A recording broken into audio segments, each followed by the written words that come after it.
Mary, the one who grieves. Today is Good Friday, the day in which Christians reflect on the brutal death of Jesus. It is very tempting to want to minimize this day and go straight to the resurrection. In fact, when I was in a more evangelical Pentecostal church, we didn't really do anything for Good Friday. But skipping over the death and hopelessness of Good Friday is a luxury that not everyone can do.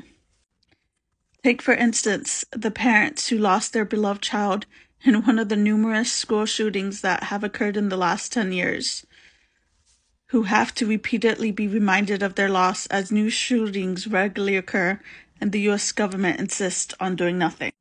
Or how about the parents and loved ones of Black and brown people murdered by law enforcement, who have to contend with the reality that the ones that killed their beloved more often than not will most likely go free?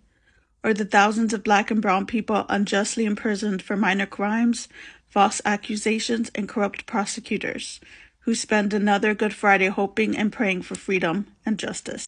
What about the families of hundreds of immigrants waiting for news of their loved ones, not knowing that they have perished seeking safety and security? Not to mention the millions of people who languish in war zones that the so-called developed or first worlds have forgotten. And of course, let's not skip over the millions of individual heartaches and suffering, the deaths of loved ones by disease, natural causes, or accidents, millions who are struggling to keep food on the table and feed their family, the despair of trans and queer people as state governments seek to deny us the right to marry, care for our families, work, and just live.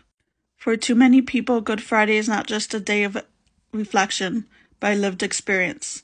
Nothing can be said or done to take away the pain of a loved one unjustly taken from us way too soon, or for the myriad of violence directed our way because of who we are. As we grapple with this day and with our experiences of suffering, we can turn to Mary. Mary lost her beloved child, the one that she was promised, the one that was prophesied to bring liberation to the world.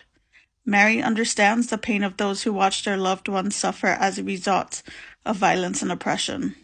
When we feel alone in our suffering, when our family and friends have moved on or encourage us to get over our grief, we can turn to Mary and remember that she grieves with us.